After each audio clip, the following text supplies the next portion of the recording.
tyre किती लावून tyre किती लावून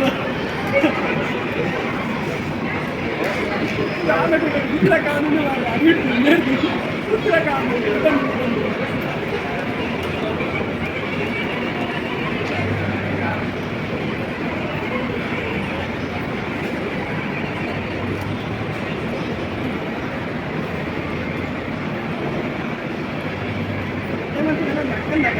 हां